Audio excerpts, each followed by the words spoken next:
Olá, tudo bem? Seja bem-vindo ao canal Fatos Desconhecidos. Eu sou Ivan Lima e, como sempre, é um grande prazer ter você aqui com a gente.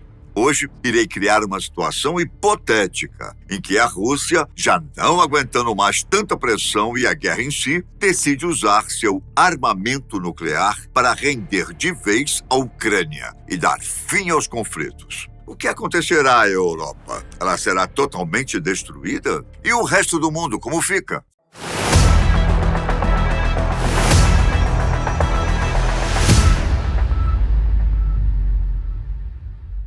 David Millan é um oficial da inteligência da OTAN.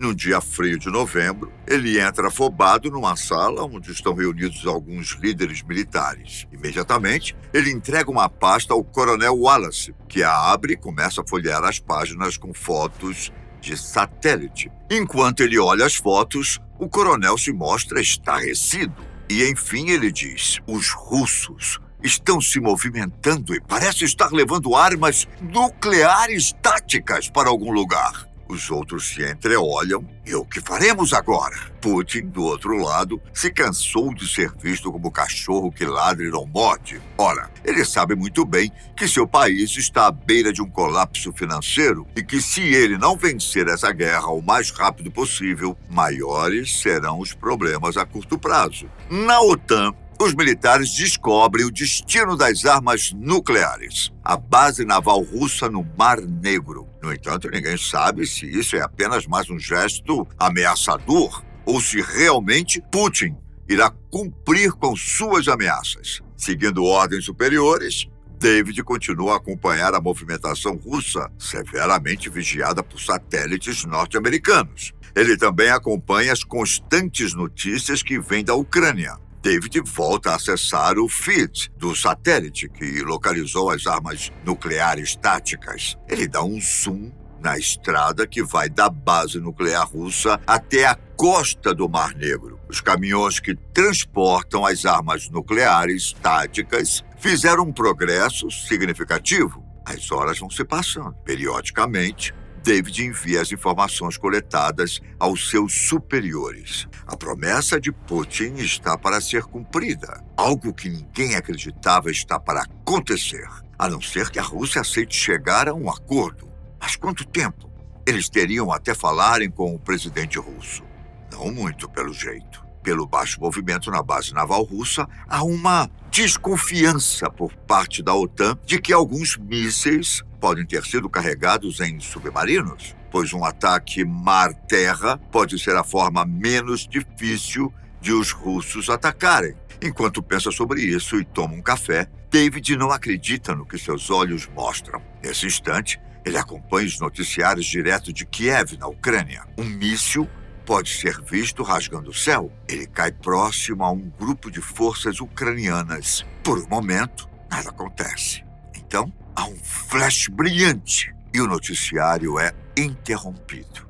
A televisão apenas estática. Ele deixa a xícara de café cair no chão, pois o que não deveria acontecer aconteceu. A Rússia lançou uma bomba nuclear tática, eliminando tudo o que havia num raio de 400 metros. Antes de passar o relatório para os seus superiores, ele precisa reunir mais informações, como a região do ataque, o número de mortos e outros dados. Ele então recorre ao monitor do satélite, que não consegue mostrar nada, além do topo de um cogumelo que aumenta cada vez mais em largura enquanto se eleva sobre a paisagem. Imediatamente, ele leva essas informações aos demais militares, que ainda estão reunidos na sala de guerra. A Rússia usou uma arma nuclear tática de 1 quiloton para destruir um batalhão inteiro de tanques ucranianos. Relatórios estão chegando de todas as partes do mundo, de países condenando as ações da Rússia. Durante a reunião, o coronel Wallace fala com o presidente Joe Biden a respeito do que estava acontecendo. Os demais militares e também David estão parados, esperando por uma decisão. O Wallace desliga o telefone e se vira para os colegas dizendo: estamos autorizados a mostrar que a OTAN não aceitou essa demonstração dos russos. Vamos nos preparar para uma retaliação. A Bielorrússia é um país governado por um ditador, Alexander Lukashenko. que se diz amigo íntimo de Vladimir Putin, apesar de não ser militarmente forte quanto a Rússia e não usar armas nucleares, a Bielorrússia conta com o apoio russo em qualquer situação. Portanto, seria um ótimo alvo para assustar Putin e mandar o recado da OTAN para ele. Se o ataque for direto à Rússia, sem dúvida, eles entrarão com armas nucleares estratégicas, cujo poder de destruição pode ser até 1000 vezes maior que o das táticas. A Europa agora encontra-se em uma posição muito mais delicada. A vida e a liberdade dos europeus estão 100% nas mãos de Putin. Então algo deve ser feito imediatamente para que ele cesse os ataques. Se um ataque com bombas estratégicas ocorrer sobre a Europa, vários países poderão testemunhar bolas de fogo e a precipitação nuclear. Os danos são inimagináveis. Mesmo assim, a OTAN envia seu recado, disparando um míssil tático de um navio britânico sobre uma base militar na Bielorrússia. Logo após a explosão, a OTAN entra em contato com o governo russo, justificando seu contra-ataque e pedindo para que façam uma negociação, antes que todos os lados saiam perdendo.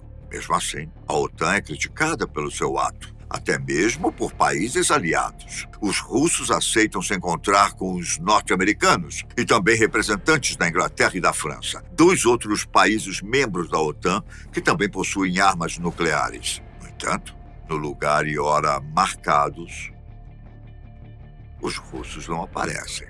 Ao invés disso, os soldados e os representantes da OTAN são surpreendidos por um míssil que cai no local, matando a todos. Nesse mesmo tempo, várias outras bombas caem sobre o solo de Kiev. Com isso, a Rússia já mostrou para o que veio: destruir seus declarados inimigos. O uso de uma arma nuclear estratégica agora é questão de dias ou horas. Enquanto isso, os líderes da União Europeia assistem horrorizados a tudo o que está acontecendo. Ninguém sabe mais o que fazer. A Rússia não está atacando cidades europeias, mas sim bases militares, sendo que boa parte delas é compartilhada com os Estados Unidos. Putin deixa claro que se houver uma tentativa de invasão à Rússia, as consequências serão ainda piores, pois irá liberar todo o seu arsenal nuclear sobre a Europa. Enquanto isso, ingleses, alemães e franceses montam posições defensivas em suas fronteiras. A Polônia solicita ajuda militar, uma vez que seu território também está sendo invadido pelas forças da Bielorrússia, que exterminam os militares e os civis que encontram. Há um grande receio de a Rússia prover a Bielorrússia com armas nucleares. Os europeus estão em uma situação ainda mais delicada. Ou deixam Putin vencer, ou lançam suas próprias ofensivas e lidam com as inevitáveis consequências de um ataque nuclear. A Europa está praticamente sem provisões, sem petróleo, sem gás e sem mercadorias. Os países europeus não estão em condições de enfrentar uma guerra. A economia alemã já está em colapso e a libra inglesa não tem mais valor algum. Por outro lado, a Rússia também não está em bons lençóis, uma vez que deixou de exportar a maior parte de sua produção. Os Estados Unidos e a OTAN agora tentam chegar a um ponto em que ainda consigam negociar sem ter que usar armas nucleares. Porém, apoiam a Europa enquanto podem. Por isso, França e Alemanha lançam ataques aéreos na fronteira. A Marinha Britânica dispara canhões nas bases navais russas e bloqueia os principais portos. Unidades de infantaria e blindagem se acumulam ao longo dos principais pontos estratégicos e, quando o sinal é dado, cruzam o território russo. A carnificina e causa em todo o continente. À medida que as forças russas são derrotadas e repelidas, Putin toma a decisão que todos tinham medo, mas sabiam que estava por vir. Ele dispara armas nucleares táticas contra as forças da OTAN.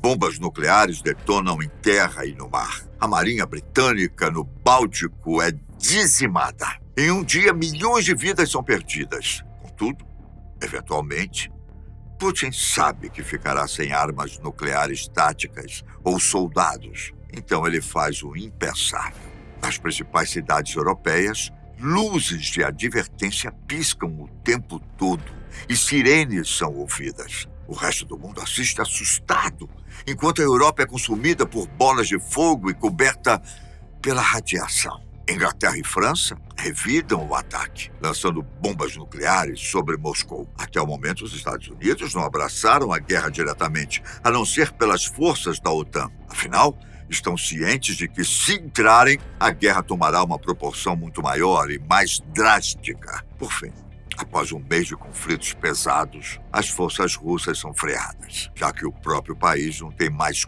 condições de manter seus soldados no fronte. Putin ficou sozinho. Para melhorar um pouco o cenário, ele é preso e condenado por um tribunal internacional por crimes de guerra. Chegou o fim da era Putin, mas também é hora de reconstruir uma Europa devastada, para que o mundo volte a respirar. Isso sem falar nas regiões que, por décadas ou centenas de anos, não poderão ser habitadas devido à radiação.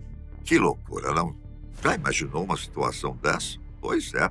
Bom, se esse conteúdo te agradou, deixa aí o seu joinha para ajudar o canal a continuar produzindo. Então, um grande abraço, fiquem com Deus e até a próxima. Tchau!